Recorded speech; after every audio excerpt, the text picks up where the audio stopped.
A ranar 9 ga watan Fabrairun shekara ta 2024 ne babban hamshakin mai kuɗi a Najeriya wanda yake da kamfanin Access Bank ya haɗu da mummunan haɗarin jirgi a ƙasar America daga jihar sa ta Texas zuwa kan hanya sa ta zuwa California. Helicopter da yake ɗauke da hamshakin mai kuɗin tare da ɗansa da matarsa sun haɗu da mummunan haɗarin jirgi helicopter a cikin ƙasar ta America. Babban hamshakin mai kuɗi kuma ɗan kasuwa Hubert Wige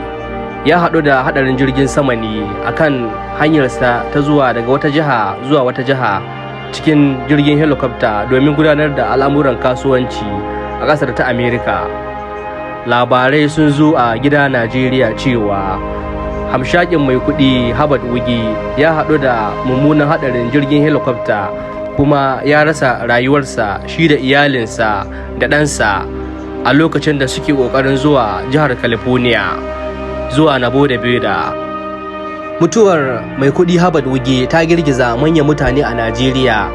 ciki har da sarkin Kano tsohon sarki kuma sarki na yanzu Sanusi Lamido Sanusi da yake bayyana cewa Hubert Wige mutum ne mai son tausayi da taimako. Yana tuna lokacin da aka cire shi a sarkin Kano aka kore shi, shine ya kira shi ya bashi gida ya zauna kuma yake lallasan shi cewa ya haƙuri da al'amarin rayuwar duniya. Idan ya tuna waɗannan maganganu suna tayar masa da hankali har ya sa yayi hawaye. Wannan gida kenan wanda hamshakin mai kuɗin Hubert Wige ya gina, wanda bai samu cikakkiyar komawa a cikin gidan ba, ya haɗu da haɗarin jirgi mummuna da ya rasa rayuwarsa a cikin hanyarsa ta komawa daga Nevada zuwa jihar California a cikin ƙasar America. To sai dai cewa mutane masu bincike sun dukufa ganin cewa menene ya jawo jirgin na helicopter na Hubert Wige ya haɗu da haɗarin jirgi a cikin ƙasar ta America, duk da ganin cewa shi jirgin na helicopter bayan zai tashi babu wata